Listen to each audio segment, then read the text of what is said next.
meu marido me entregou os papéis do divórcio. Um teste que ele e os amigos inventaram para ver se eu lutaria por nós. Eles esperavam lágrimas e súplicas. Assinei em silêncio e fui para casa. Horas depois, o amigo mais próximo dele me mostrou todas as mensagens, e meu marido finalmente percebeu que havia arriscado todo o nosso casamento por causa da ideia absurda de outra pessoa. Peguei a caneta e assinei meu nome nos papéis do divórcio sem hesitar.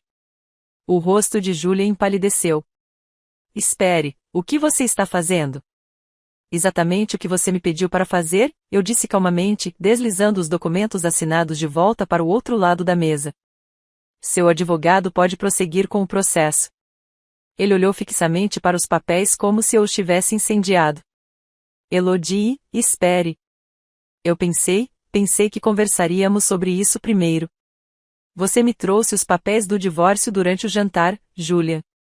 O que exatamente você achou que ia acontecer? Antes de prosseguirmos, quero agradecer por se juntarem a mim para compartilhar essas histórias importantes.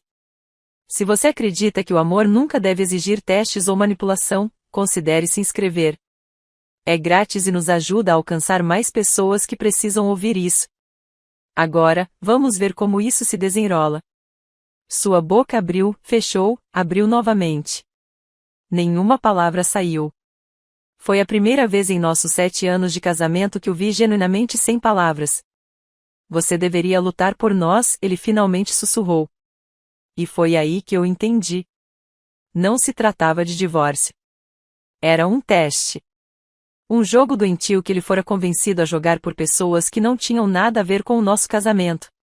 Meu nome é Elodie, tenho 29 anos, sou urbanista e não brinco com documentos legais. E o homem sentado à minha frente, com quem construí uma vida ao longo de 9 anos, acabará de cometer o pior erro da sua vida. Porque eu não imploro. Não faço jogo sujo. E definitivamente não tolero manipulação. O que Júlia ainda não sabia era que seu amigo mais próximo estava prestes a me mostrar cada mensagem, cada plano, cada passo calculado da armadilha que ele havia armado. E quando ele percebesse o que tinha feito, seria tarde demais para voltar atrás. Mas estou me adiantando. Para entender como chegamos a este ponto, a este momento com os papéis do divórcio assinados e meu marido me olhando como se eu fosse uma estranha, preciso voltar no tempo. Voltar à época em que eu realmente acreditava que nosso casamento era inabalável.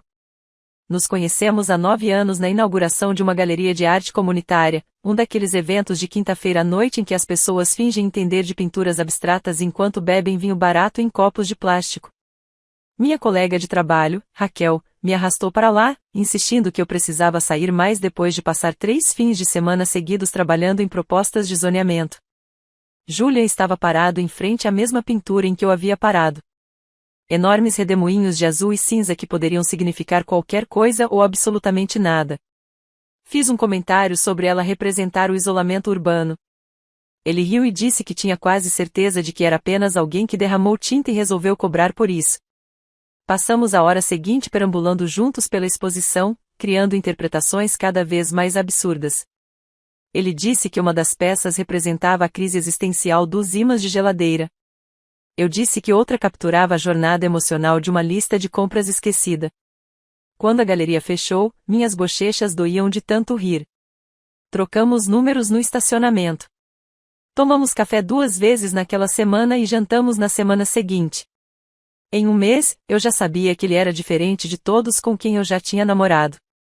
Não havia joguinhos, nem dinâmicas de poder estranhas, nem testes para saber se eu mandaria a mensagem primeiro ou quanto tempo eu esperaria para responder. Apenas uma conexão fácil e honesta. 2 anos depois, numa manhã de neblina na praia, Júlia me pediu em casamento. Tínhamos ido de carro até a costa por impulso. Sem nenhum plano concreto além de sair da cidade para o fim de semana. Ele não parava de mexer em algo no bolso da jaqueta. Quando encontramos um trecho de areia tranquilo, ele tirou um anel do bolso. Simples, elegante, exatamente o que eu teria escolhido se fosse eu quem tivesse feito a seleção. Sua voz embargou quando me pediu em casamento. Na verdade, embargou como a de um adolescente. Eu disse sim antes que ele pudesse terminar a pergunta. O casamento, 7 meses depois, foi íntimo. Familiares próximos, alguns amigos, nada extravagante. Escrevemos nossos próprios votos. Os dele fizeram as pessoas chorarem. Os meus fizeram as pessoas rirem. Parecia perfeito. Exatamente a nossa cara. Nossa vida juntos desenvolveu seu próprio ritmo confortável. Alugamos um loft espaçoso no centro da cidade, com tijolos aparentes, janelas grandes, o tipo de lugar em que eu sempre sonhei morar. Nas manhãs de fim de semana, tentávamos fazer receitas elaboradas de brunch que encontrávamos em blogs de culinária. Às vezes, criávamos algo impressionante. Na maioria das vezes, queimávamos tudo e acabávamos pedindo comida para a viagem, rindo dos nossos desastres culinários enquanto sentávamos no chão rodeados pelas baterias dos detectores de fumaça que tínhamos removido. Conversamos sobre formar uma família algum dia. Não agora, mas algum dia. Quando o trabalho se acalmou, quando nos sentimos prontos, quando o momento foi oportuno, tivemos conversas que se estenderam até depois da meia-noite sobre que tipo de pais queríamos ser, que valores transmitiríamos, se nos mudaríamos para o subúrbio ou se, teimosamente, criaríamos nossos filhos na cidade. Sou direta por natureza. Digo o que penso. Não dou indiretas, não testo os outros, nem jogo xadrez emocional. Espero honestidade e a ofereço em troca. É assim que trabalho como urbanista. Não se constrói uma infraestrutura sólida sobre alicerces vagos. E foi assim que encarei meu casamento. Eu acreditava que Júlia era assim também. Atencioso, centrado, estável, alguém que valorizava a comunicação direta tanto quanto eu. Olhando para trás agora, consigo ver as falhas que não notei na época. Ou talvez as tenha notado e ignorado, considerando-as insignificantes. Julian sempre foi suscetível a influências. Não de uma forma óbvia, mas absorvia ideias de quem falasse mais alto em qualquer ambiente. Ele chegava em casa de uma conferência de trabalho falando sobre sistemas de produtividade que tinha ouvido falar em uma palestra. Assistia a um documentário e, de repente, se apaixonava pela causa que ele destacava. Nada disso durava muito tempo e nunca parecia prejudicial. Quando seu círculo de apoio era pequeno e unido, família, alguns colegas de trabalho próximos, amigos da vizinhança, isso não importava. As vozes ao seu redor eram boas. Mas cerca de 6 meses antes daquela noite com os papéis do divórcio, as coisas começaram a mudar de maneiras que eu não conseguia explicar direito. Julian chegava do trabalho parecendo distante, distraído. Ele ficava sentado no sofá mexendo no celular por uma hora sem dizer uma palavra. Quando eu perguntava se estava tudo bem, ele dizia que estava ótimo, apenas cansado, pensando em um projeto. Ele começou a fazer pausas antes de responder a perguntas simples, como se estivesse ensaiando as respostas mentalmente. Eu perguntava o que ele queria para o jantar, e ele hesitava por alguns segundos antes de dizer que não se importava.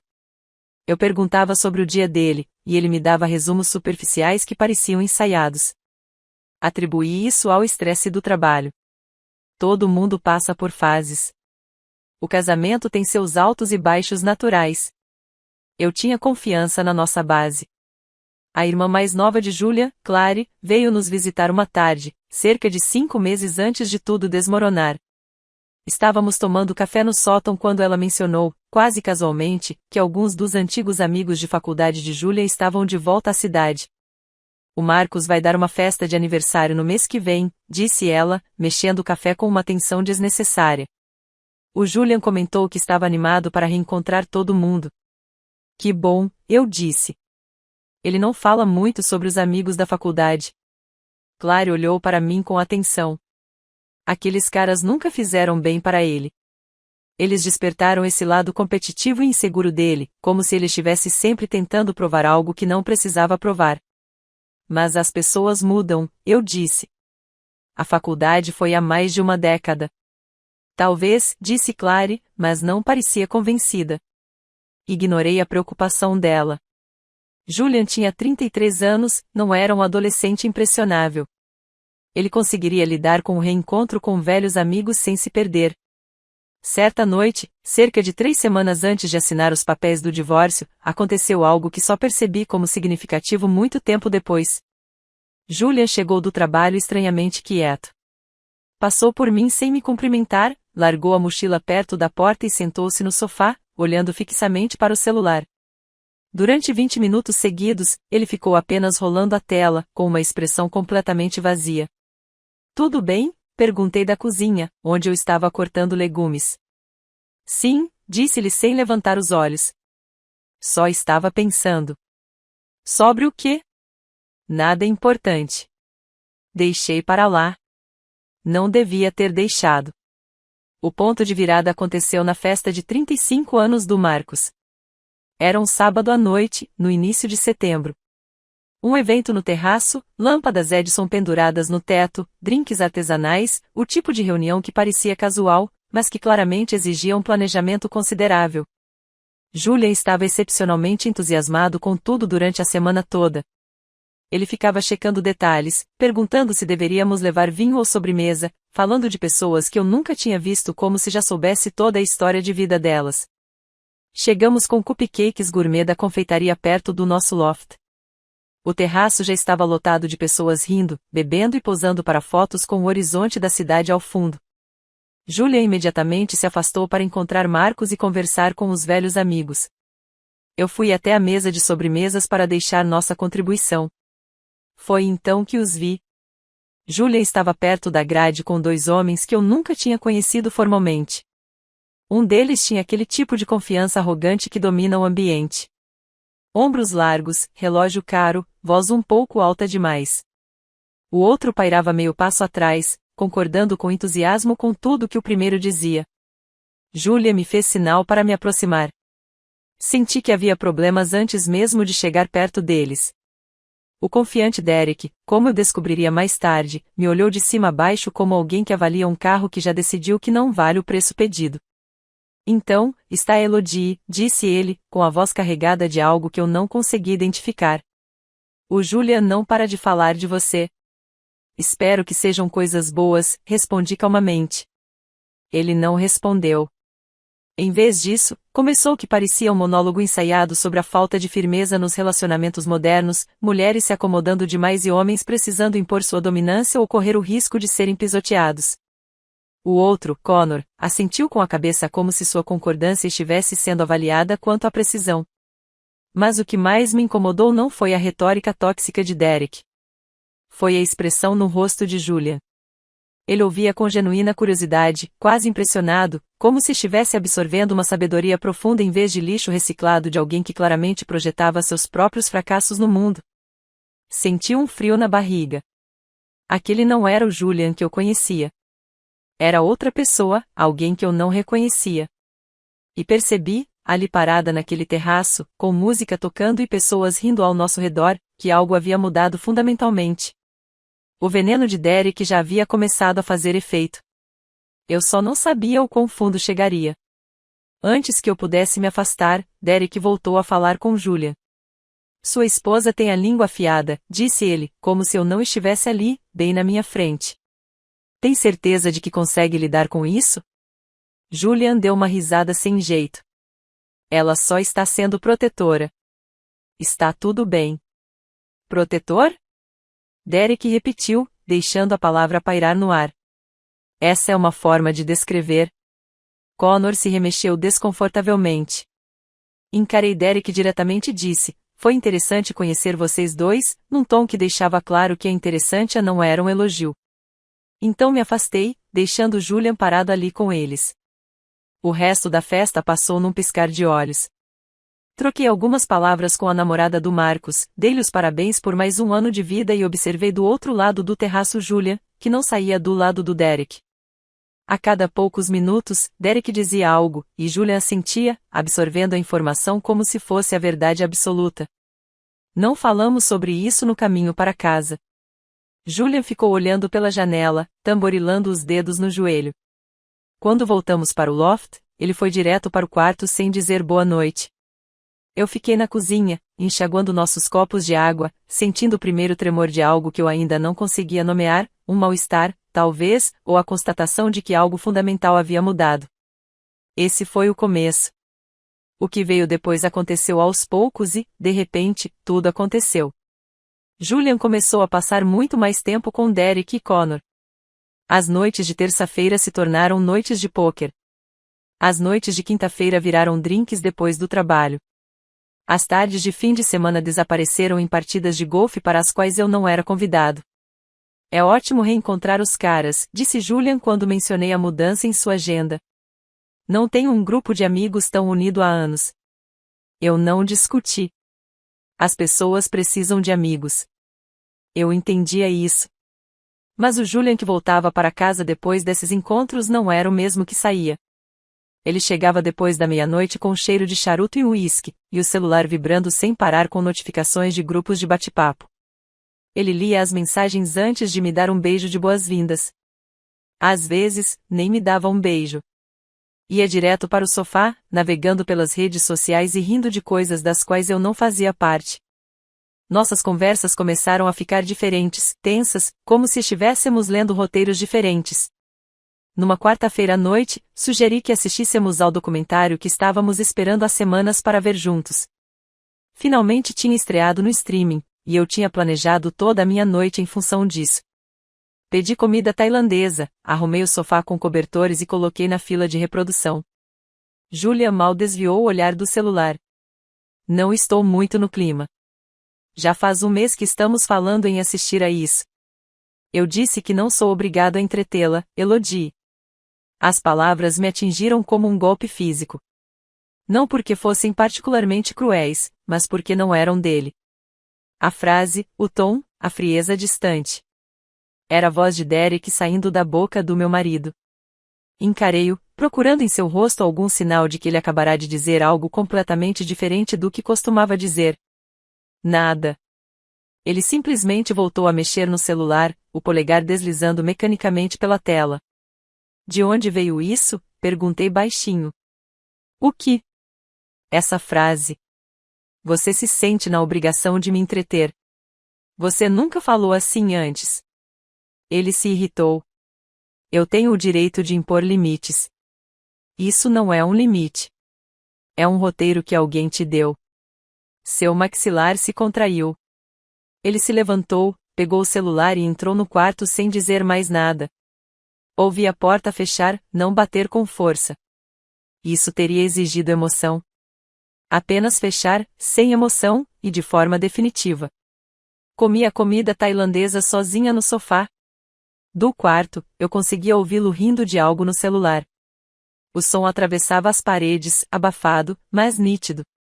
A distância entre nós parecia maior do que os 9 metros que separavam a sala do nosso quarto. Na manhã seguinte, as coisas pioraram. Julian estava fazendo café quando entrei na cozinha. Ele não se virou, apenas disse para a cafeteira, sabe, os homens são realmente subestimados nos casamentos modernos. Parei no meio do passo. O quê? É verdade. As mulheres esperam tudo e não dão nada em troca. Ele disse isso como se estivesse recitando um fato de um livro didático, como se tivesse memorizado as palavras foneticamente sem absorver o significado. Quem te mandou dizer isso? Perguntei com cautela. Ele ergueu a cabeça bruscamente, na defensiva. O que isso quer dizer? Significa que você não acredita nisso de verdade. Não é você quem está falando. É o Derek. Ele cruzou os braços sobre o peito. Então agora não posso ter minhas próprias opiniões. Com certeza, eu disse, quando forem realmente suas. Algo passou rapidamente pelo seu rosto. Talvez raiva, ou vergonha por ter sido repreendido. Ele pegou o casaco que estava no encosto da cadeira e foi em direção à porta. Onde você está indo? Fora. A porta bateu com tanta força que fez os porta-retratos na parede vibrarem. Fiquei parada no silêncio repentino do nosso loft, sentindo os alicerces do nosso casamento racharem sob meus pés como gelo na primavera. Meu telefone tocou 20 minutos depois. Oi, ouvi dizer que o Julian anda saindo com os amigos antigos da faculdade, ela disse com cautela. Está tudo bem? Quem te disse isso? Michelle comentou que viu vocês na festa do Marcos. Disse que Julian parecia diferente. Afundei no sofá. Diferente como? Simplesmente não é ele mesmo. Mais agressivo, talvez querendo se exibir. Eu queria defendê-lo, dizer que estava tudo bem e que as pessoas estavam dando muita importância a comportamentos sociais normais, mas as palavras não saíam. Só tome cuidado, Ellie, disse Raquel suavemente. Algumas pessoas mudam quem são quando tentam impressionar as pessoas erradas. Eu ri, mas soou falso, até para os meus próprios ouvidos. Julian tem 33 anos, não 17. Ele sabe lidar com velhos amigos. Espero que você esteja certo. Depois que desliguei, fiquei sentada encarando meu celular. Eu deveria ter dado ouvidos à preocupação da Raquel. Mas não dei. Esse foi meu segundo erro. O teste começou 3 dias depois. Julian chegou do trabalho e me encontrou lendo no sofá. Sem rodeios, sem contexto, ele disse: "Deixe-me ver seu celular." Levantei os olhos do livro. Por quê? Só quero verificar uma coisa. Verificar o quê? Isso importa? Se você não tem nada a esconder, não deveria ser um problema. A lógica era tão absurda que quase ri. Em vez disso, desbloqueei meu celular e entreguei para ele. Nada a esconder. Mensagens com minha irmã sobre planos para o fim de semana, e-mails de trabalho sobre licenças de zoneamento, um grupo de bate-papo com amigos da faculdade planejando um reencontro. Ele examinou tudo metodicamente em mensagens, registros de chamadas, até mesmo minhas fotos. Passou 15 minutos analisando evidências de uma vida que era exatamente o que parecia ser, entediante, honesta, normal. Quando finalmente devolveu o objeto, ele pareceu quase desapontado, como se quisesse encontrar algo incriminador e se sentisse enganado por não ter encontrado. Feliz? Perguntei. Ele deu de ombros. Só para ter certeza. 4 dias depois, ele perguntou novamente: "Deixe-me ver seu telefone." Dessa vez, eu disse: "Não." Seus olhos se arregalaram. Por que não? O que você está escondendo? Privacidade, respondi calmamente. Não é negociável. Ele me encarou como se eu tivesse acabado de confessar um assassinato. Nossa, suas verdadeiras cores estão aparecendo. Não se esqueça de contar para o Derek que eu falhei na avaliaçãozinha dele. Ele não negou. Nem sequer tentou fingir que era um acesso de insegurança. Simplesmente se virou e foi embora, pegando o próprio celular para digitar algo que eu não consegui ver. Na noite seguinte, encontrei um caderno na mochila de ginástica dele enquanto procurava as chaves do carro. Eu não estava bisbilhotando. A mochila estava aberta em cima da bancada da cozinha. Dentro, escrito com a letra de Julian, havia uma lista. Celular falhou. Teste de ciúme público pendente. Questão de dependência financeira pendente. Hipótese de transformação pendente. Meu sangue gelou. Não se tratava de uma ansiedade espontânea relacionada a um relacionamento. Era uma campanha planejada. Uma série de testes orquestrados para me avaliar como se eu fosse um candidato a emprego. Fotografei a página com meu celular e coloquei o caderno de volta exatamente no lugar onde o encontrei. Depois disso, as perguntas começaram a surgir em ritmo acelerado. "Você ainda me amaria se eu perdesse o emprego?" perguntou Julian durante o café da manhã. "Você me deixaria se eu engordasse 23 quilos?" perguntou ele enquanto fazíamos compras no supermercado. E então veio aquela que quase me fez rir alto: "Você ainda me amaria se eu me transformasse em uma árvore?" Olhei para ele seriamente. Tipo uma transformação completa em carvalho, como nas Metamorfoses de Ovídio, ou algo mais parecido com um ficus ornamental. Porque se você vai entrar na mitologia, com certeza não vou te regar todo dia enquanto você contempla a fotossíntese. Ele piscou, completamente confuso. O que isso significa? Significa que, se você se transformasse aleatoriamente em folhagem da noite para o dia, presumo que Derek o convenceria de que era uma demonstração de poder. Ele não achou graça. Seu rosto se fechou, se retraiu completamente.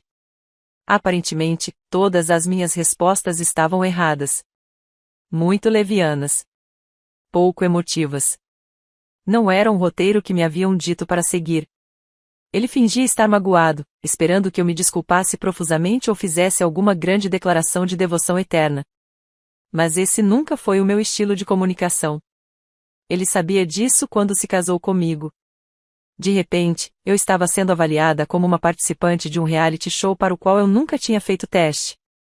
A pior parte era vê-lo consultar o celular depois de cada prova. Ele ia para outro cômodo, digitava algo e esperava uma resposta. Eu conseguia ver o brilho da tela refletido em seu rosto através da porta. Ele não estava questionando nosso casamento porque algo estava errado. Ele estava seguindo instruções. E eu percebi com uma clareza nauseante que Derek não estava apenas influenciando Julian, ele o estava dirigindo. Comecei a prestar mais atenção depois que encontrei aquele caderno. Observar Julian tornou-se como observar alguém que eu nunca tinha visto antes. Um estranho com o rosto do meu marido, falando com a voz dele, mas operando segundo um manual completamente diferente. No sábado de manhã, ele sugeriu que fossemos à feira de produtores.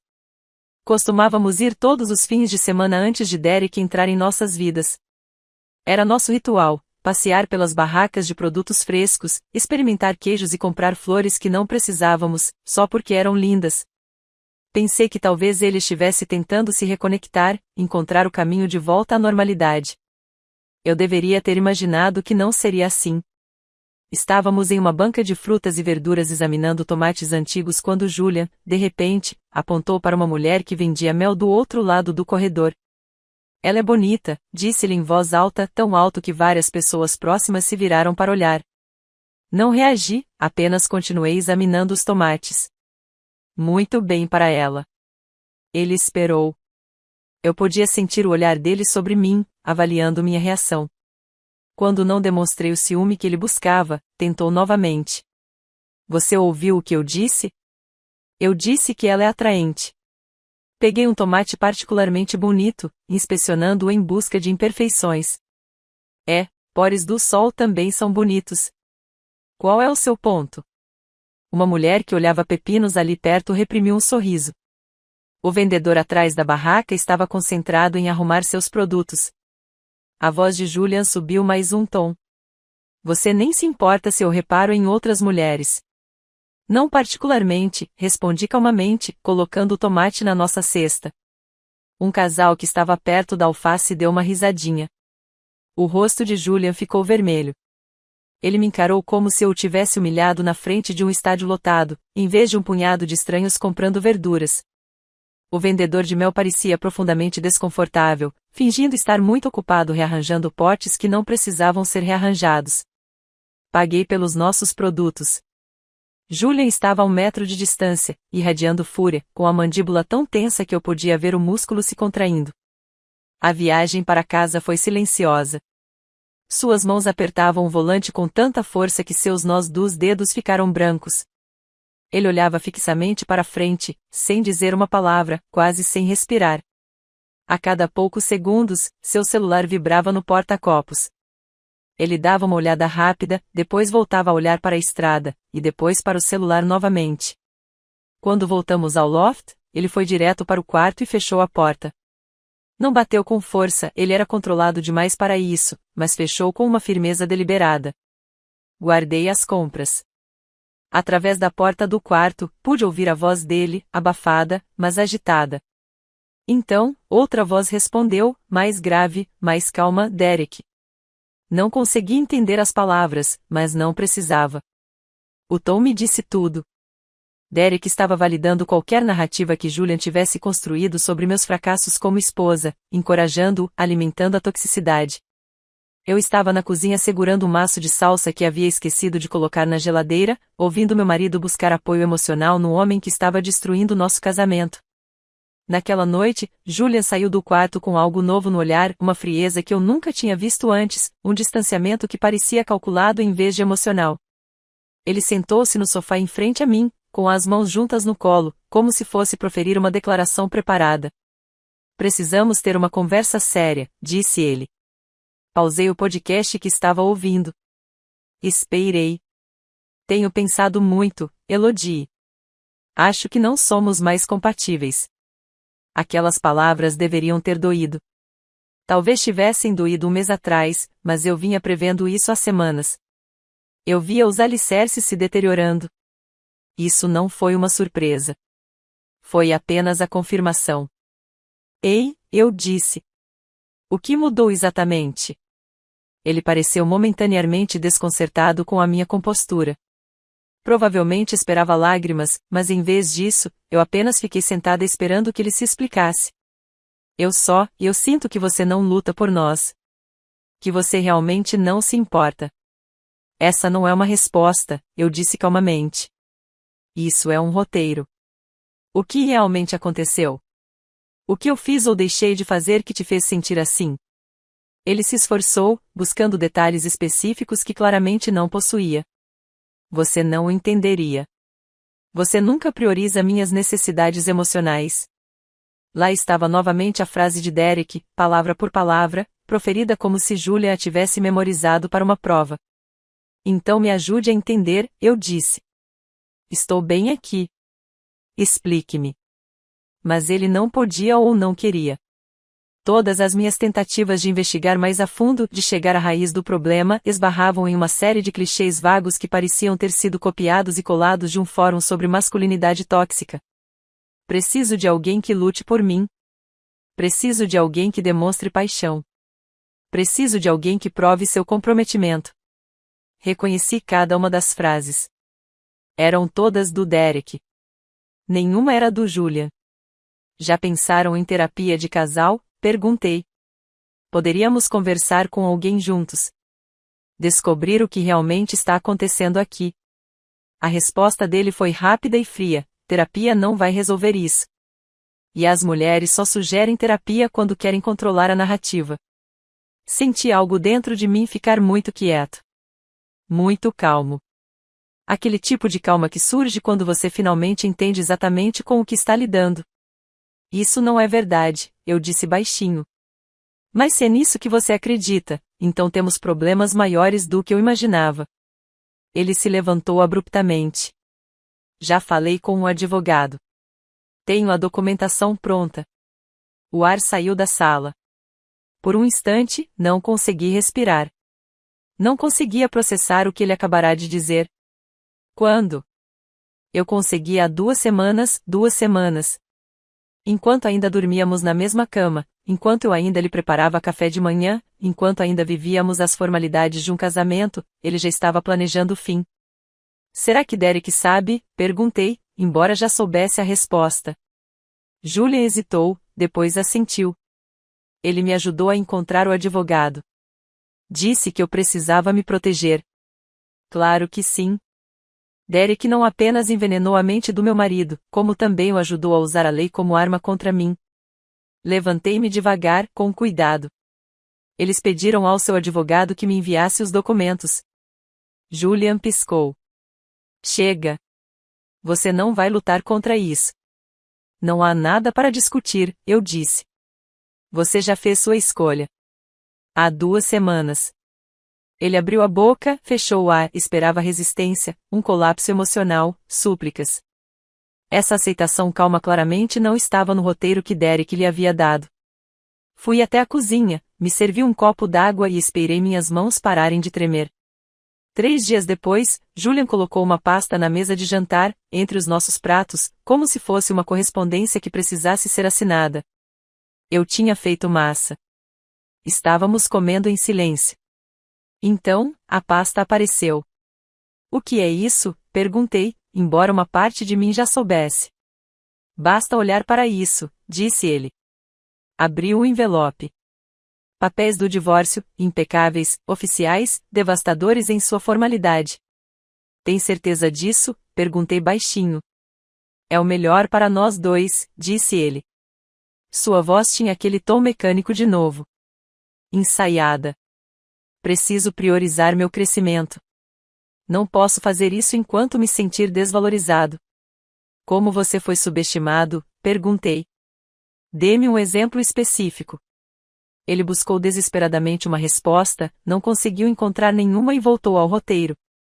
Você simplesmente não luta por nós. Você não demonstra que se importa. Se você realmente me amasse, estaria me implorando para reconsiderar agora mesmo. E então veio o teste final, a prova de lealdade definitiva. Ele queria drama. Queria que eu segurasse suas mãos por cima da mesa, chorasse, prometesse mudar tudo em mim, implorasse para que ele não me deixasse. Queria um colapso emocional cinematográfico que provasse que eu o amava o suficiente para me humilhar. Queria uma performance. Em vez disso, abri a pasta e li os documentos metodicamente. Petição de dissolução de casamento. Planilha de divisão de bens. Plano parental não aplicável. Nunca chegamos a ter filhos. Elodie, o que você está fazendo? Sua voz falhou um pouco. Ler, eu disse. Você me entregou documentos legais. O que mais eu faria com eles? Você deveria lutar por nós, disse ele, desesperado. Se você realmente me ama, não basta assinar papéis. Olhei para ele. Olhei mesmo. Procurei em seu rosto qualquer traço do homem com quem me casei. Encontrei principalmente medo e confusão, como se ele tivesse percebido de repente que o teste estava dando errado, mas não soubesse como pará-lo. Se você realmente me amasse, eu disse, mantendo a voz completamente calma, você não estaria usando o divórcio como um teste de lealdade. Seu rosto empalideceu. Peguei a caneta que estava ao lado do meu copo d'água, rubricei todas as seções obrigatórias, assinei meu nome na última página e deslizei os documentos preenchidos de volta para a mesa. Seu advogado pode prosseguir com o processo. Ele encarou os papéis como se eu os tivesse incendiado. E pela primeira vez desde que esse pesadelo começou, eu me senti completamente, perfeitamente lúcida sobre quem eu era e o que eu merecia. Não era isso. Julia encarou os papéis assinados como se eu tivesse acabado de detonar algo que ele não podia ver, mas certamente podia sentir. Seu rosto passou de pálido a cinza. Espere, Elodie, calma aí. Talvez devêssemos conversar mais sobre isso. Levantei-me e peguei meu prato da mesa. Tentei conversar. Você queria um espetáculo. Isso não é? É sim, respondi firmemente, encarando-o nos olhos. Você queria que eu provasse algo. Não vou provar nada para alguém que me desrespeita. Ele abriu a boca, mas nenhuma palavra saiu. Parecia perdido, como se alguém tivesse lhe roubado o mapa no meio da jornada, e ele não fizesse ideia de como prosseguir sem ele. Esse desfecho certamente não estava nos planos de Derek. Ele esperava lágrimas, desespero, talvez eu atirando os papéis pela sala em uma recusa dramática. Não uma aceitação calma e digna. Você está sendo cruel, ele sussurrou. Parei em frente à pia da cozinha. Não, estou sendo sincera. Há uma diferença. Ele se encolheu como se eu tivesse lhe dado um tapa. Enxaguei o prato, coloquei-o na lava-louças e fui para o quarto sem olhar para trás. Ouvi-o pegar o telefone atrás de mim. Sua voz começou baixa, depois subiu, em pânico e suplicante. As respostas de Derek filtravam-se pelas paredes. Não consegui distinguir as palavras, mas o tom era inconfundível. Calmo, tranquilizador, provavelmente dizendo a Julian que tudo aquilo fazia parte do processo, que eu voltaria rastejando a qualquer minuto. Peguei minha mala de viagem no armário e comecei a arrumar. Escova de dentes, muda de roupa, carregador de celular, o essencial. Eu não ia ficar aqui esta noite. Talvez nem por muitas noites. Mandei uma mensagem para Claire: posso ficar com você? 3 pontos apareceram imediatamente, seguidos da resposta dela: a porta está aberta. Você está bem? Respondi digitando: ainda não, mas serei. Peguei minha bolsa, voltei pela sala de estar, onde Julia ainda estava ao telefone, de costas para mim, e saí sem me despedir. O trajeto até o apartamento de Claire durou 20 minutos. Eu não chorei, não liguei o som, apenas dirigi pelas ruas da cidade com as mãos firmes no volante e a mente surpreendentemente tranquila. Claire estava me esperando na porta quando cheguei. Ela me abraçou sem fazer perguntas, pegou minha bolsa e me levou para dentro. Seu apartamento era pequeno, mas aconchegante, tudo em tons de creme cinza claro, plantas por toda parte. Um espaço que transmitia uma sensação de paz intencional. Chá? Perguntou ela. Por favor.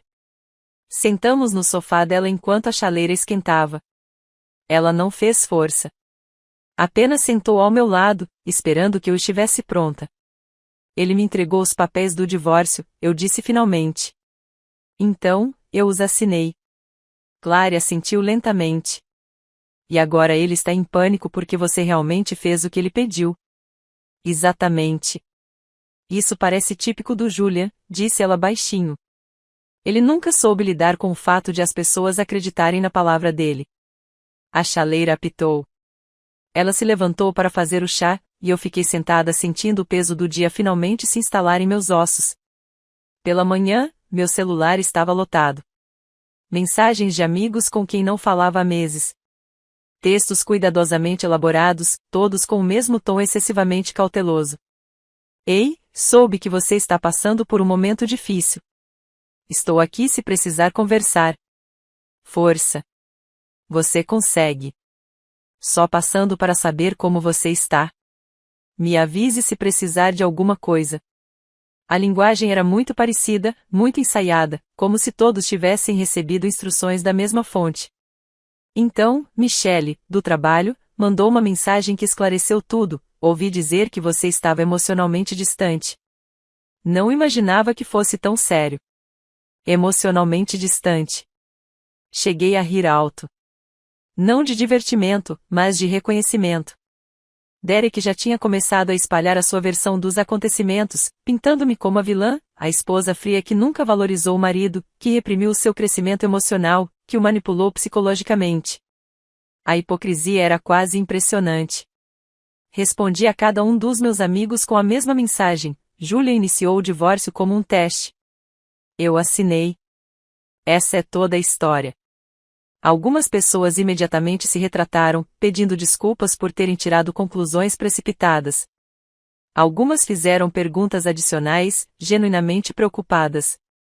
Outras ficaram em silêncio, e eu mentalmente anotei quem se enquadrava nessa categoria. Clary sentou-se à minha frente em sua pequena mesa de cozinha, observando-me digitar as respostas. Derek já está tentando minimizar os danos. Claro que sim, eu disse. Não podemos deixar que as pessoas saibam que sua estratégia brilhante saiu pela culatra. O que você vai fazer? Contratar meu próprio advogado. Liguei para Margaret Pritchard naquela tarde. Clary a havia recomendado, ela é uma advogada especializada em divórcios, com reputação de ser justa, porém firme, alguém que não tolera jogos ou manipulação. O escritório de Margaret ficava no centro da cidade, todo em vidro, aço e eficiência. Ela me recebeu em menos de 2 horas após meu telefonema. Conte-me tudo, disse ela, com a caneta em punho sobre o bloco de notas. Eu expus tudo, o cronograma, o caderno com a lista, os papéis do divórcio que Julia apresentou como um roteiro que ele esperava que eu fracassasse. Margaret não interrompeu, apenas anotou, com uma expressão neutra, mas a caneta movendo-se rapidamente. Quando terminei, ela olhou para cima. Este é um dos casos mais estranhos que já lidei, mas não o mais estranho. Os homens fazem coisas estúpidas quando seus amigos os convencem de que relacionamentos são competições. Ela folheou suas anotações. A boa notícia é que você documentou tudo muito bem. A má notícia é que seu marido provavelmente entrará em pânico quando perceber que isso está realmente acontecendo. Deixe-o entrar em pânico, eu disse. Ela deu um leve sorriso. Gosto de trabalhar com clientes que sabem o que querem. Vamos preencher a papelada e seguir em frente sem problemas. Sem drama, sem atrasos, apenas a dissolução. Saí do consultório dela me sentindo mais leve do que nas últimas semanas. Tudo estava em movimento agora. Chega de limbo. Julia não me contatou durante todo aquele primeiro dia. Fiquei na casa da Claire, sentada no sofá dela lendo um livro no qual não conseguia me concentrar, enquanto ela trabalhava em seu escritório em casa, no cômodo ao lado. Por volta das 11 daquela noite, meu telefone tocou. Julia. Encarei o nome dele na tela, debatendo se deveria atender ou não. A curiosidade venceu. Sua voz saiu quebrada, rouca. Cometi um erro terrível. Não respondi. Apenas segurei o telefone junto ao ouvido e esperei.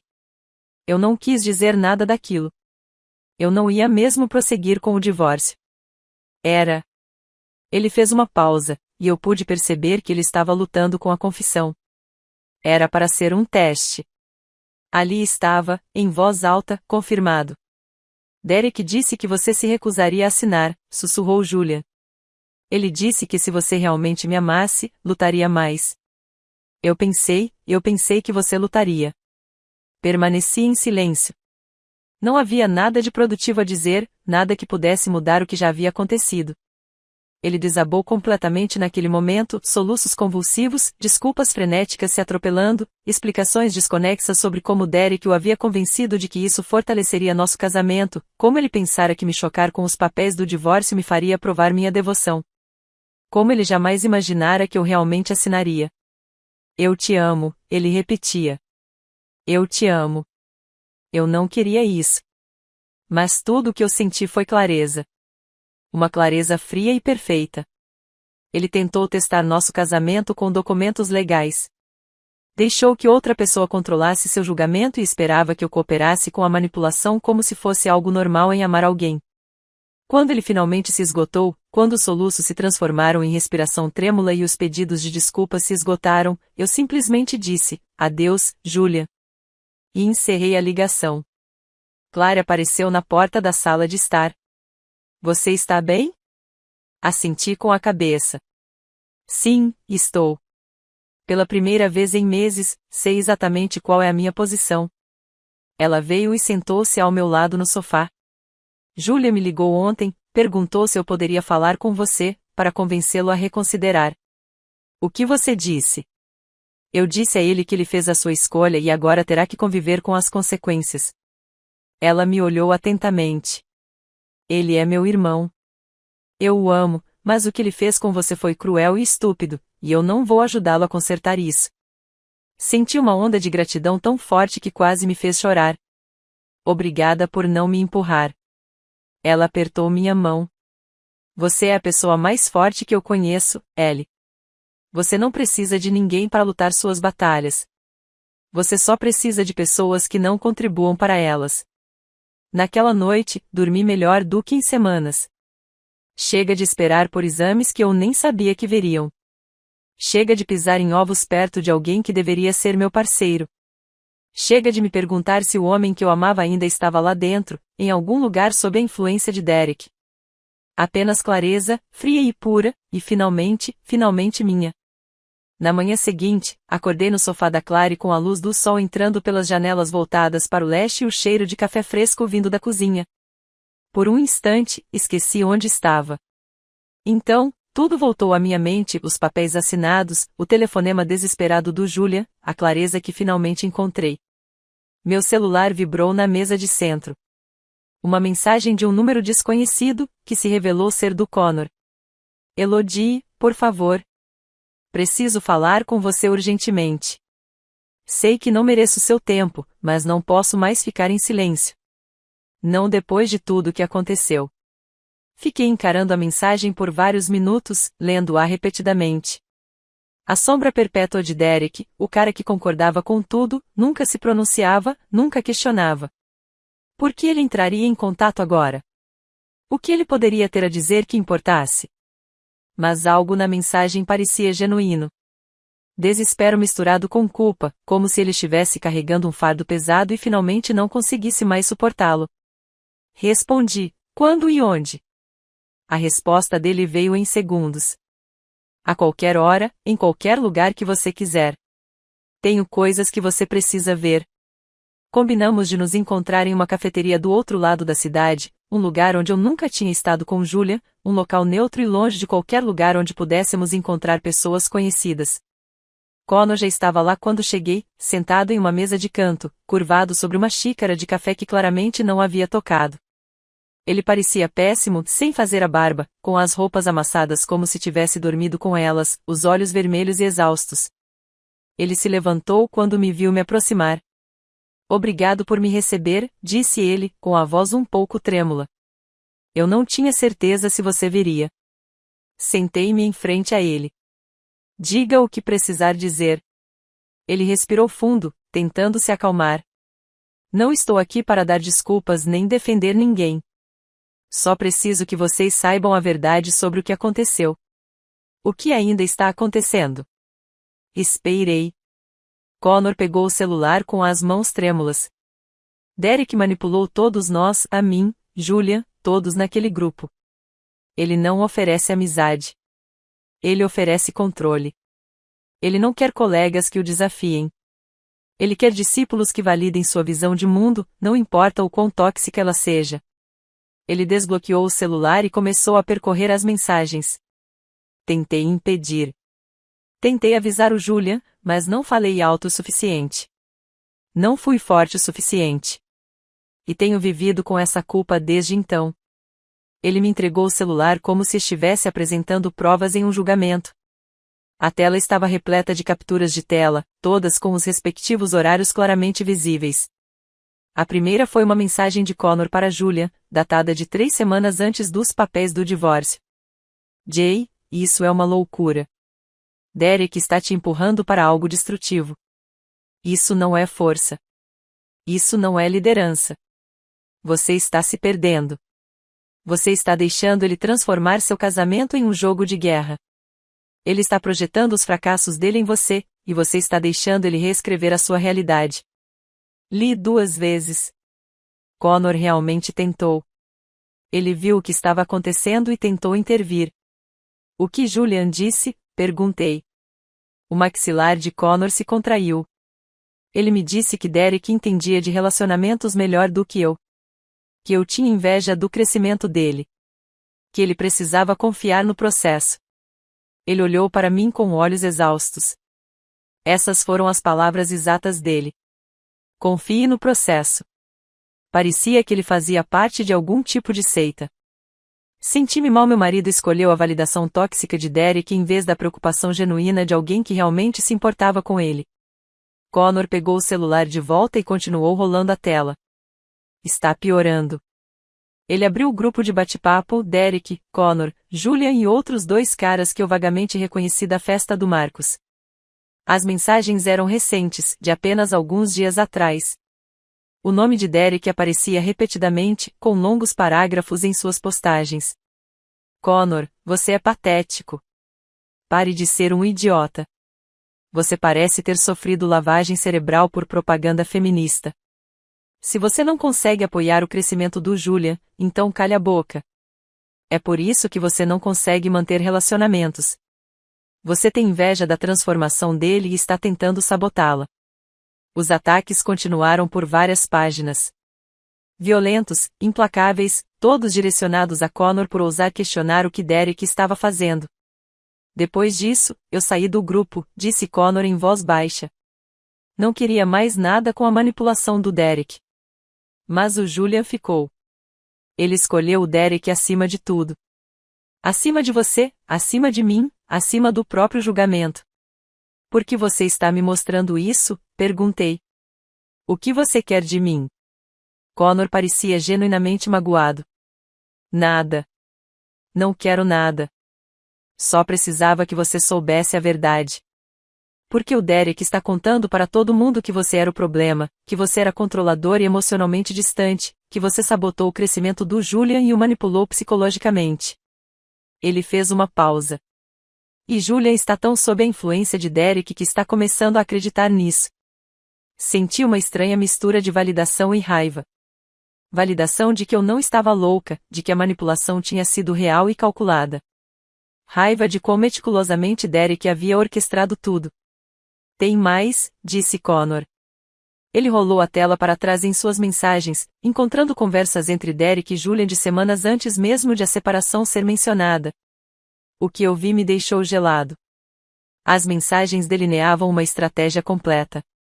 Um plano passo a passo para destruir um casamento.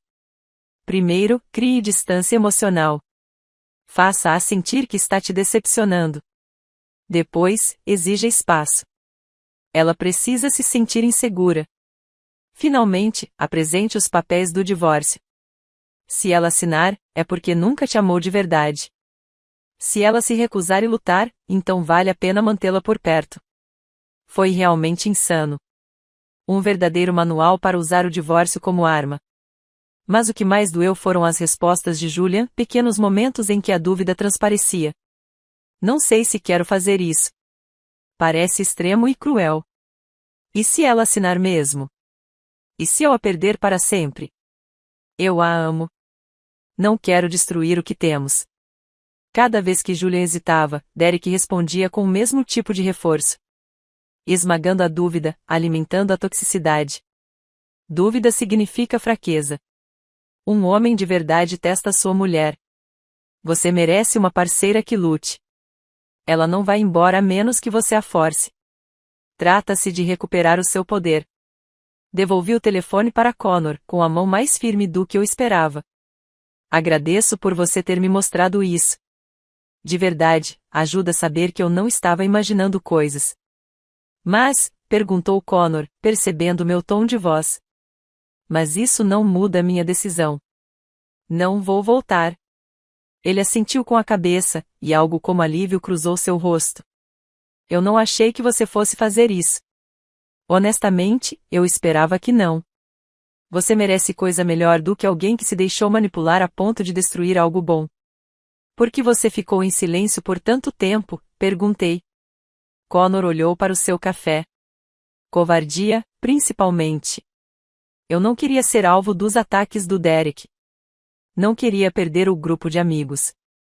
E uma parte de mim continuava pensando que o Julian ia se recuperar sozinho. Ele olhou nos meus olhos. Mas quando soube que você realmente assinou os papéis, quando vi Derek comemorando como se tivesse conquistado uma vitória, não consegui mais ficar calado. Você merece saber a verdade. Ficamos em silêncio por um momento. A cafeteria fervilhava com conversas tranquilas ao nosso redor. As pessoas seguiam com suas vidas normais enquanto a minha era dissecada por meio de capturas de tela e confissões. E agora, o que acontece? Perguntou Connor. Sigo em frente, disse simplesmente. Meu advogado já está cuidando de tudo. Julian fez a escolha dele. Na verdade, fez várias escolhas. E eu não aguento mais participar do jogo perverso de outra pessoa. Por mais que valha a pena, disse Connor, acho que você está fazendo a coisa certa. Julian precisa chegar ao fundo do poço antes de perceber quem Derek realmente é. E mesmo assim, não tenho certeza se ele vai se recuperar disso. Esse não é mais o meu problema, eu disse, e era verdade. Connor assentiu com a cabeça. Posso te perguntar uma coisa? Vá em frente. Como você conseguiu manter a calma quando ele lhe entregou aqueles papéis, quando ele esperava que você desmoronasse? Como você simplesmente os assinou? Pensei nisso por um momento. Porque no momento em que entendi que era um teste, soube que o casamento já tinha acabado. Você não testa pessoas em quem confia. Você não manipula pessoas que respeita. E não tenho interesse em provar meu amor para alguém que acha que ele precisa ser provado. Connor sorriu tristemente. Julia não faz ideia do que perdeu. Não, concordei. Ele realmente não tem. Levantei-me para ir embora. Connor também se levantou. Obrigado por me receber, disse ele. E me desculpe por não ter tido coragem antes. Você foi corajoso o suficiente quando importava, eu lhe disse. Isso conta para alguma coisa. Saí da cafeteria para a manhã ensolarada me sentindo mais leve do que em meses. A verdade tinha vindo à tona. A manipulação fora exposta. E eu finalmente tinha a confirmação de que nada disso tinha sido culpa minha. Julian escolheu esse caminho. Segui o veneno de Derek de livre e espontânea vontade, ignorando todos os avisos, descartando todas as dúvidas. E agora teria que conviver com as consequências. Voltei dirigindo para o apartamento de Clary com os vidros abertos, deixando o ar fresco da primavera clarear minha mente. As revelações de Connor me deram algo que eu não sabia que precisava: confirmação, prova de que a manipulação tinha sido real, calculada, deliberada. Eu não estava perdendo a cabeça. Não havia imaginado a mudança em Julia.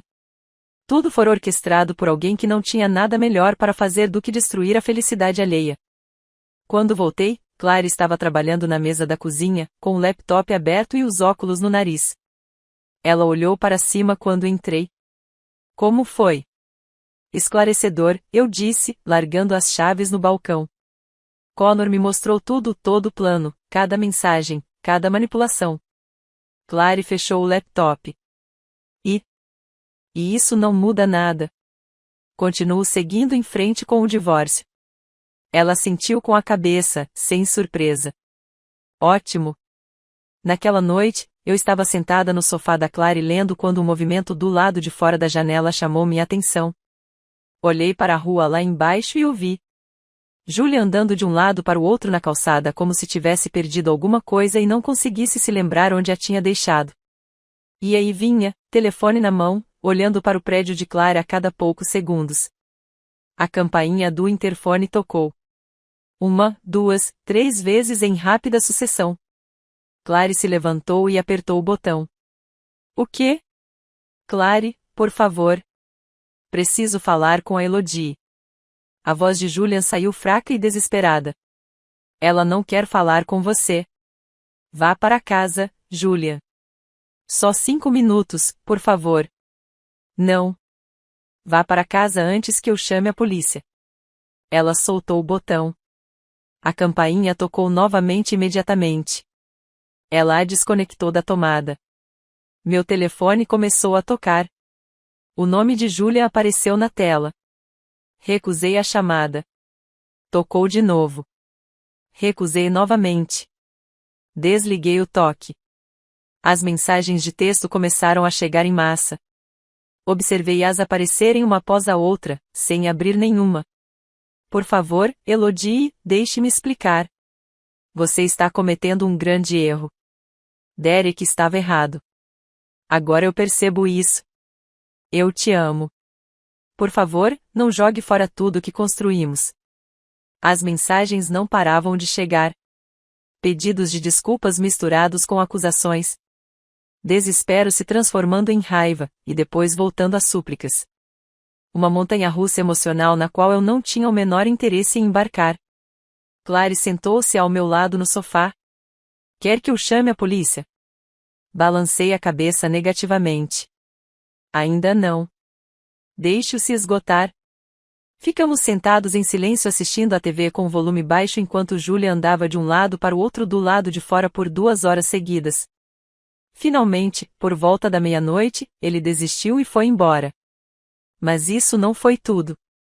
No dia seguinte, Julia estava me esperando do lado de fora do meu prédio quando saí do trabalho, parado na calçada, com as mãos nos bolsos, parecendo que não tinha dormido. Elodie, por favor. Passei por ele e fui até meu carro sem responder. Podemos conversar um pouquinho? 5 minutos. É só isso que peço. Destranquei a porta do meu carro. Ele se aproximou. Eu sei que errei. Sei que dei ouvidos às pessoas erradas, mas podemos consertar isso. Podemos. Entrei no meu carro, fechei a porta e fui embora enquanto ele ainda falava. No dia seguinte, ele apareceu na minha academia, esperando no estacionamento quando saí do meu treino matinal. Como você sabia que eu estava aqui? Perguntei, já sabendo a resposta. Ele estava rastreando minha localização de alguma forma. Provavelmente há semanas. Eu só queria te ver para explicar. Não há nada a explicar, Julia. Você se expressou muito bem. Isso não é justo. Você nem sequer está me dando uma chance de... Fui até meu carro, entrei e o deixei lá parado. Cartas manuscritas começaram a aparecer na recepção do meu prédio, longas explicações confusas, cheias de pedidos de desculpas, justificativas e nostalgia. Lembranças dos bons momentos que tínhamos vivido, promessas de que as coisas poderiam voltar a ser como eram. Garantias de que ele havia mudado. Mas em nenhum momento, em nenhuma das mensagens de texto, ligações, cartas ou abordagem surpresa no estacionamento, ele disse, eu errei em te manipular. Era sempre, eu cometi um erro, como se o pedido de divórcio tivesse sido um pequeno descuido em vez de um teste calculado para me destruir. Documentei tudo.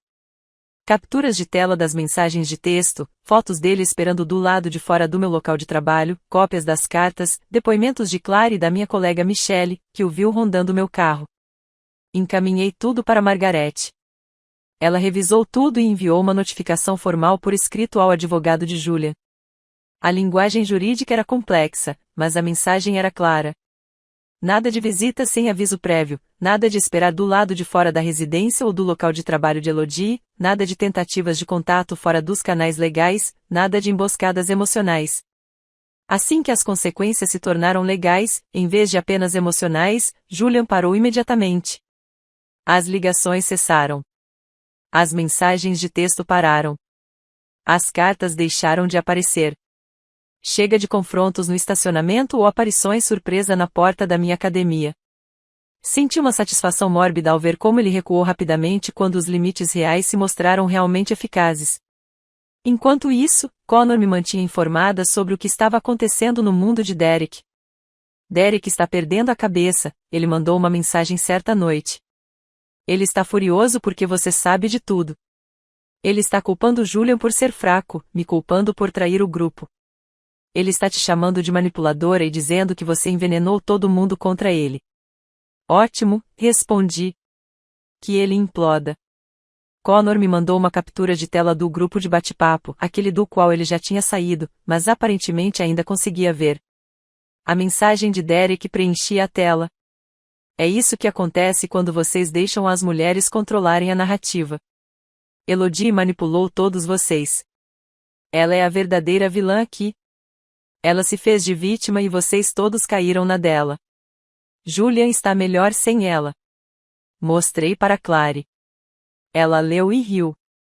Ele está mesmo empenhado em reescrever a realidade, não é? É isso que os narcisistas fazem, eu disse. Eles não conseguem admitir que estão errados, então transformam todo mundo em problema. O processo de divórcio foi mais rápido do que eu esperava. Assim que Margaret assumiu, tudo se tornou puramente transacional: documentos, assinaturas, divisão de bens, planilhas.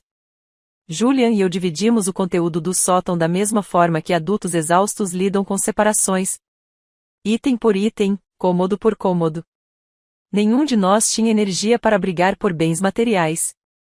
Ele pediu o sofá de couro que tínhamos comprado juntos no nosso segundo aniversário. Tudo bem. Fiquei com a estante que eu mesma montei no sábado enquanto ele estava numa conferência de trabalho. Ele queria a cafeteira chique que os pais dele nos deram de presente de casamento. Eu fiquei com a batedeira que eu realmente usava. Foi tudo tão banal, tão anticlimático. O fim de um casamento reduzido a listas de verificação e inventário. A parte mais difícil não foi o processo legal. Foi lidar com as amizades mútuas. Algumas pessoas entraram em contato com mensagens cuidadosamente elaboradas. Espero que você esteja bem, naquele tom que sugeria que já tinham ouvido uma versão dos fatos de outra pessoa e não sabiam em quem acreditar. Alguns amigos ficaram do lado de Julian sem fazer perguntas. Outros permaneceram neutros, mas distantes, sem querer se envolver em polêmicas. Raquel me ligou uma noite. Fiquei sabendo do que aconteceu. Sinto muito. Sempre achei que tinha algo de errado com o Derek. Você tentou me avisar, eu disse. Eu deveria ter sido mais direto. Não teria mudado nada. Julian fez a sua escolha. Marcos também entrou em contato, pedindo desculpas profusamente. Eu não fazia ideia de que Derek envenenaria Julian daquela forma. Eu jamais os teria reaproximado se soubesse no que ele havia se transformado. Eu acreditei nele. Marcos tinha sido desatento, não malicioso. Ele só queria reunir velhos amigos, sem saber que um deles havia se tornado tóxico. Connor me contou que começou a fazer terapia para processar tudo. Preciso entender como me permiti ser conivente com alguém como Derek por tanto tempo, disse ele. Enquanto tudo isso acontecia, o mundo de Derek aparentemente estava desmoronando. Encontrei-o por acaso numa tarde. Eu estava saindo de uma livraria no centro da cidade, com uma sacola de romances novos na mão, quando ouvi sua voz cortando o barulho da rua. Elodie. Virei-me lentamente, tentando manter a calma. Derek caminhava em minha direção como se estivesse esperando por esse confronto. Você deveria ter vergonha, começou ele imediatamente. A maneira como você tratou Julia é repugnante. Você desistiu de um homem que estava tentando crescer e se afirmar.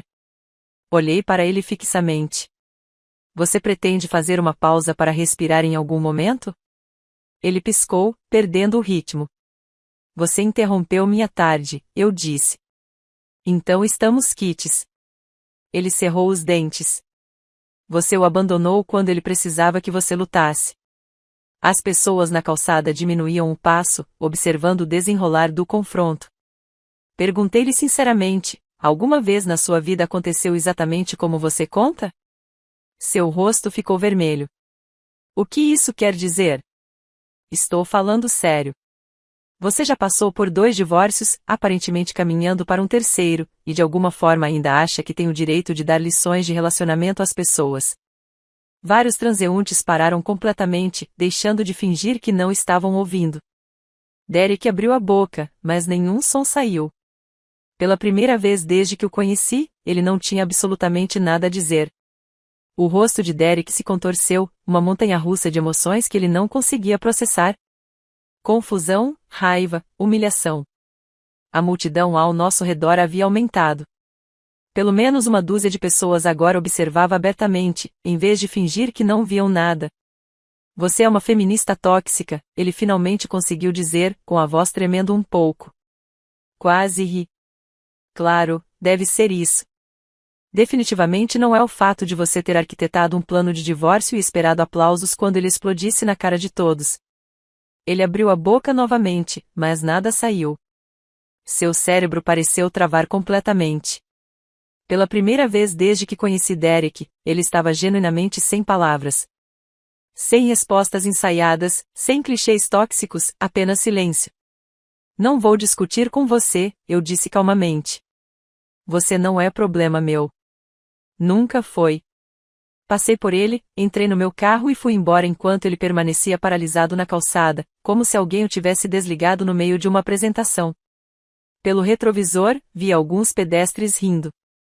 Uma mulher chegou a me dar um sinal de positivo quando saí do meio-fio. Naquela noite, Connor me mandou uma mensagem: o Derek está perdendo a cabeça. Ele acabou de postar um monte de besteiras sobre você nas redes sociais. Ele está completamente desvairado. Desisti por pura curiosidade mórbida. Derek tinha escrito um post longo e confuso sobre mulheres modernas que abandonam homens bons e manipulam narrativas para se fazerem de vítimas. Ele não me mencionou especificamente, mas qualquer pessoa que conhecesse a situação reconheceria exatamente de quem ele estava falando. A postagem estava repleta de sua retórica habitual. Mulheres querendo tudo sem dar nada em troca. Homens sendo desvalorizados e desrespeitados. Relacionamentos que exigem força e domínio para sobreviver. Mas a seção de comentários não reagiu como Derek esperava. Pessoas que realmente conheciam a história começaram a criticá-lo imediatamente. Você não orientou Julia a pedir o divórcio como um teste? E agora está bravo porque Elodie percebeu a farsa. Talvez seja melhor parar de dar conselhos sobre relacionamentos quando você já se divorciou 2 vezes e aparentemente está caminhando para um terceiro divórcio. Alguém vasculhou as postagens antigas de Derek e fez capturas de tela de seus conselhos anteriores, todas aquelas bobagens tóxicas sobre testar parceiros, manter o controle e nunca deixar as mulheres ganharem vantagem emocional. Postaram as capturas de tela lado a lado com seu desabafo atual. Outro comentário dizia: talvez se você passasse menos tempo dando sermões aos outros e mais tempo trabalhando em si mesmo, você não estaria divorciado 2 vezes e sem amigos. A discussão continuou crescendo.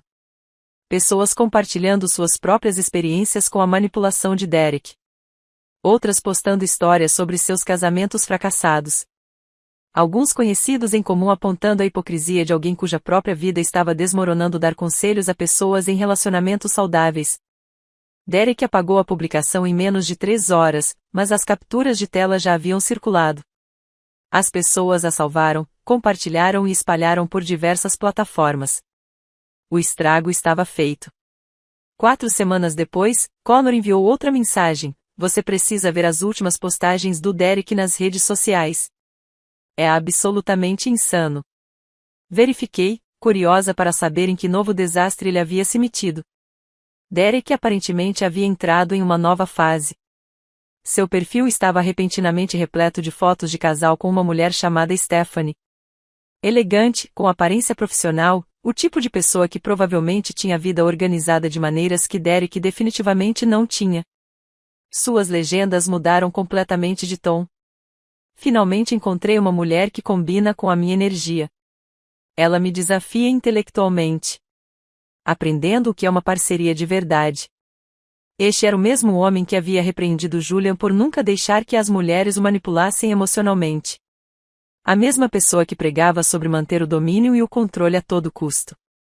Agora, ele postava fotos suas olhando com adoração para Stephanie com legendas como: ela me faz querer ser melhor e aprendendo a ouvir mais do que a falar. A seção de comentários foi implacável. As pessoas imediatamente começaram a desenterrar suas postagens antigas, aquelas sobre manipulação feminina, sobre testar mulheres, sobre nunca demonstrar vulnerabilidade, e a compará-las com sua nova demonstração de fragilidade. Qual versão do Derek é a verdadeira? Ou você está apenas experimentando diferentes personalidades até que uma delas chame a atenção? Lembra quando você disse que os homens nunca deveriam deixar as mulheres os verem vulneráveis? O que aconteceu com isso? Esse é o cara que destruiu o casamento de alguém porque achava que testar a lealdade era coisa de homem. Agora ele posta selfies de casal e fala sobre crescimento emocional. Connor me mandou capturas de tela, claramente se divertindo com todo o espetáculo. Foi ele quem convenceu Julian a acabar com o casamento. Alguém que encena qualquer versão de masculinidade que ele acha que vai lhe trazer validação. Tive que admitir, havia algo quase satisfatório em ver a hipocrisia de Derek ser exposta publicamente. Mas a história não terminou aí. 3 semanas depois, Stephanie aparentemente terminou tudo. Como eu soube? Porque as redes sociais de Derek sofreram outra transformação drástica da noite para o dia. Todas as fotos do casal desapareceram. Todas as legendas carinhosas e vulneráveis sumiram. Ele deixou de seguir Stephanie completamente e apagou qualquer vestígio de que o relacionamento sequer existiu. Em seu lugar, surgiu uma enxurrada de citações agressivas sobre independência, autoestima e a necessidade de não precisar da validação de ninguém, a mesma retórica que ele vinha proferindo antes de Stephanie, como se o mês anterior de postagens sobre masculinidade evoluída nunca tivesse acontecido. Ele voltou a dar palestras sobre relacionamentos a partir da perspectiva de alguém que claramente não conseguia manter um. A mensagem de Connor era simples: agora tudo faz perfeito sentido. Derek nunca acreditou em nada do que pregava.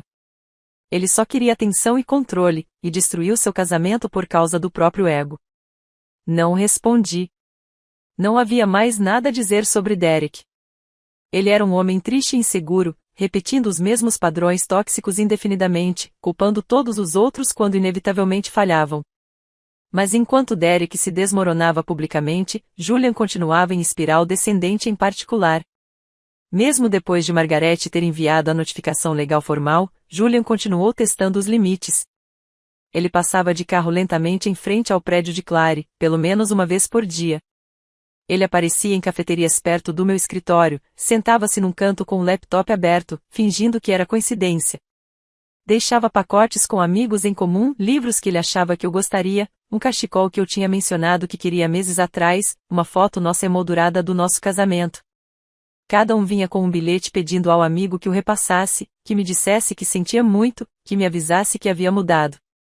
Ele nunca chegou perto o suficiente para violar a ordem legal que Margaret havia estabelecido. Mas ele estava sempre lá, pairando à margem da minha vida, fazendo-se sentir. Documentei tudo. Fotos do carro dele em frente ao prédio da Clary. Capturas de tela de amigos mostrando os pedidos dele para repassar presentes. Um registro de cada avistamento, cada quase encontro, cada limite que ele tentou ultrapassar sem, tecnicamente, cruzar. Margaret analisou tudo e enviou uma segunda notificação formal ao advogado de Julian.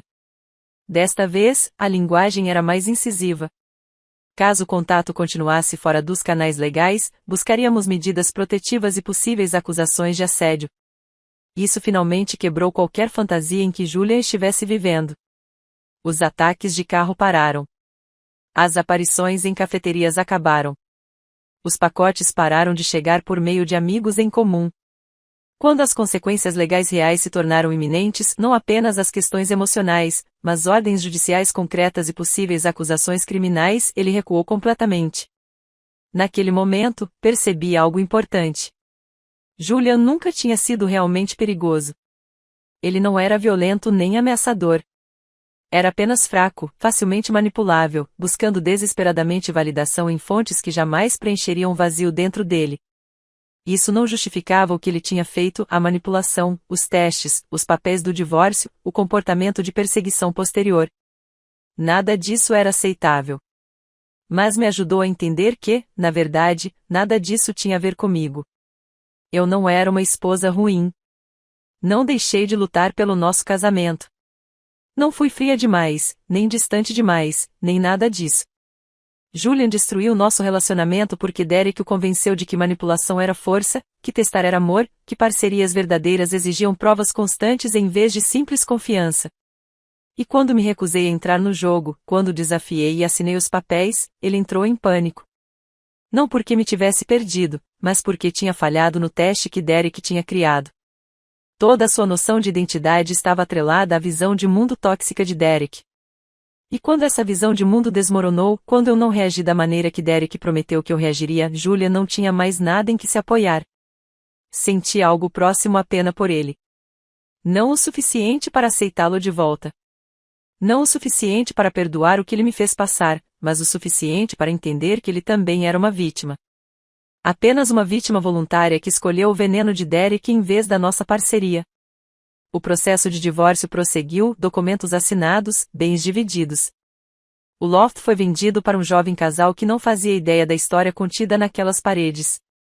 E, durante todo esse tempo, eu continuei seguindo em frente.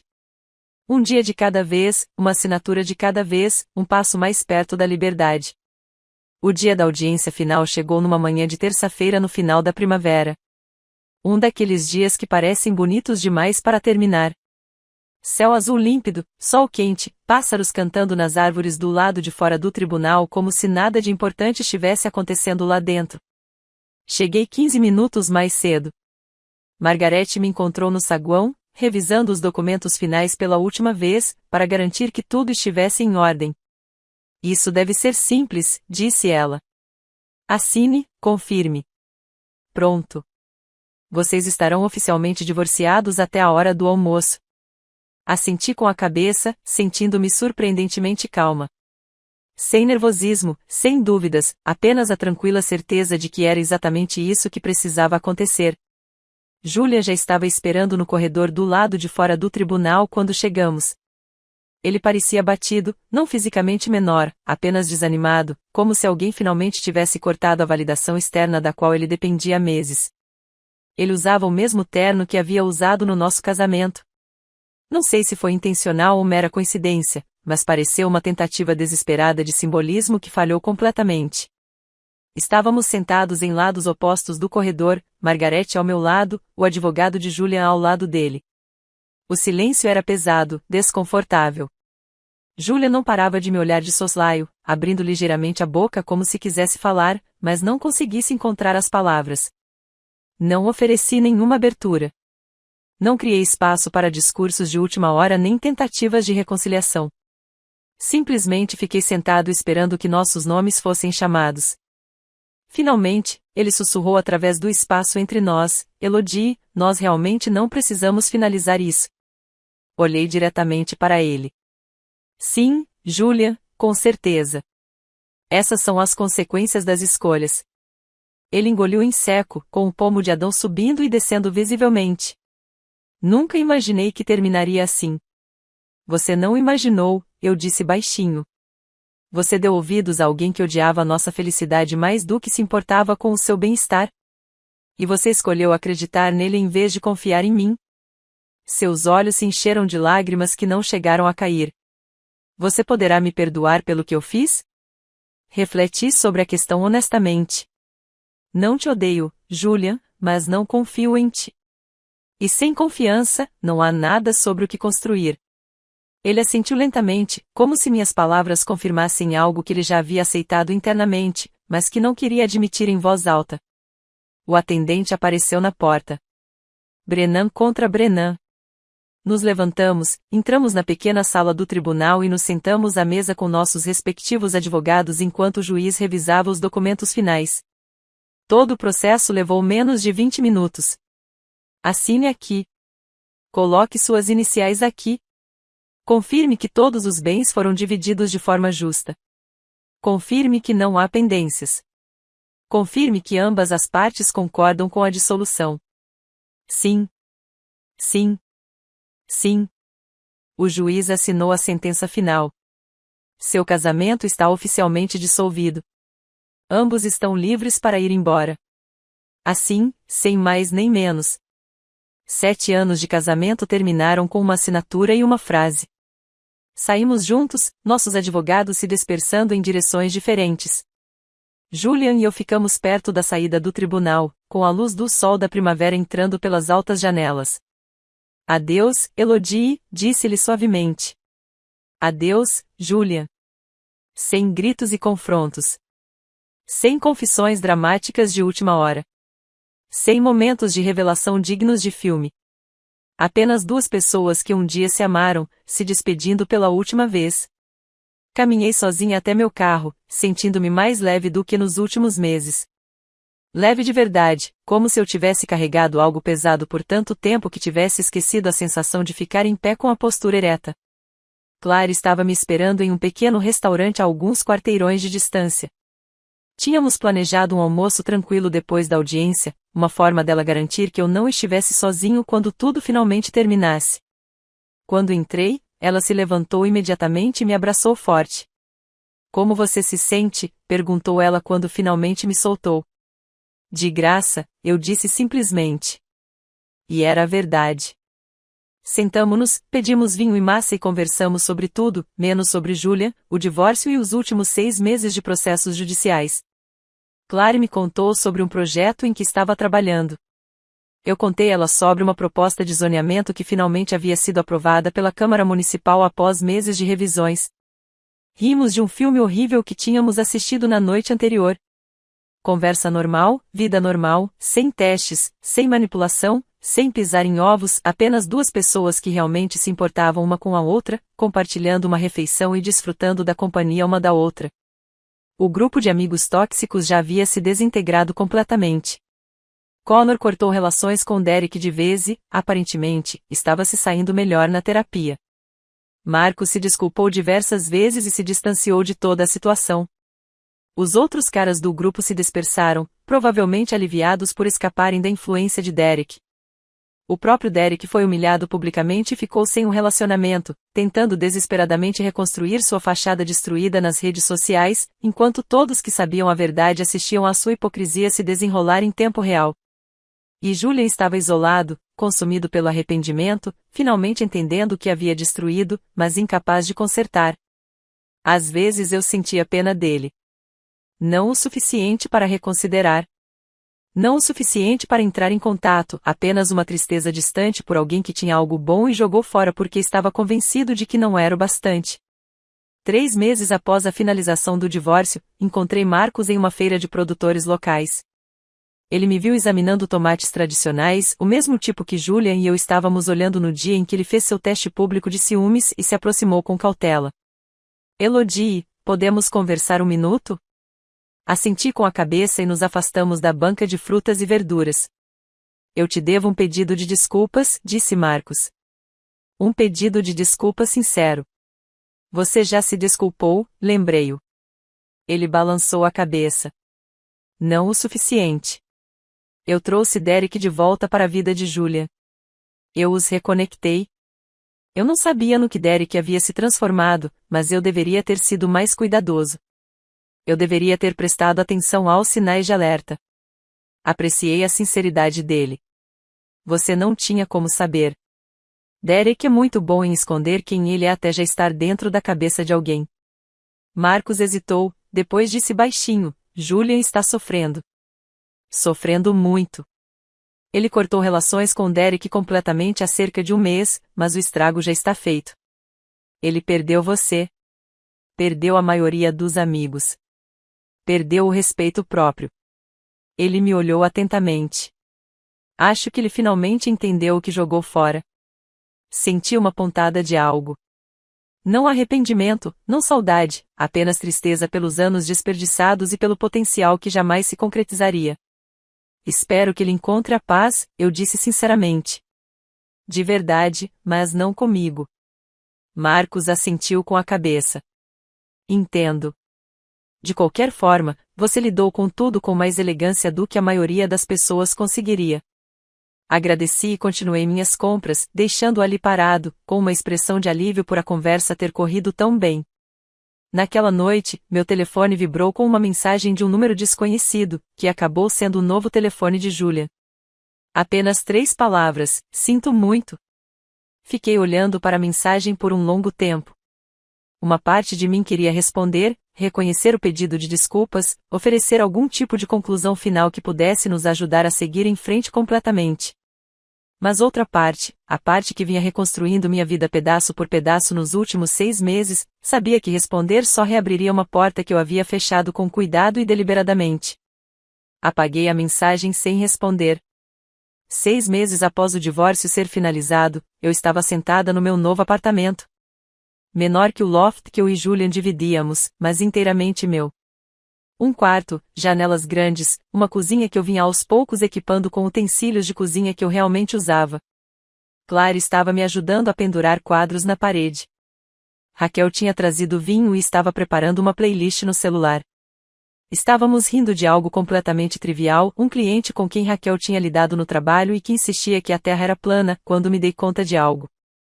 Esta foi a primeira vez em mais de um ano que me senti completamente em paz. Sem testes à espreita. Sem manipulação disfarçada de amor. Sem ter que pisar em ovos perto de alguém que deveria ser meu parceiro. Apenas amizades genuínas com pessoas que valorizavam a honestidade acima de joguinhos. Eu não implorei.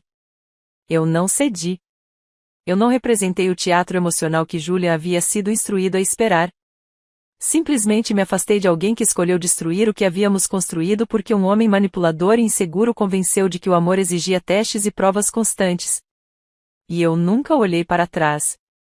Porque a maior vingança não era punir Julian, expor Derek ou fazer alguém sofrer. A maior vingança era construir uma vida onde a ausência de Julian fosse sentida como liberdade, em vez de perda. Uma vida onde eu pudesse sentar com amigos, beber vinho, rir de nada e me sentir genuinamente, completamente feliz. Uma vida que fosse inteiramente minha e que valesse mais do que qualquer casamento construído sobre testes e manipulação jamais poderia valer. Se você se emocionou com essa história de força silenciosa e liberdade absoluta, clique em gostei agora mesmo. Minha parte favorita foi quando Elodie assinou os papéis do divórcio com calma, sem derramar uma lágrima sequer, desmascarando Julian perfeitamente. Qual foi o seu momento favorito? Deixe um comentário abaixo. Não perca mais histórias impactantes como esta. Inscreva-se e ative o sino de notificações para não perder nenhum vídeo novo.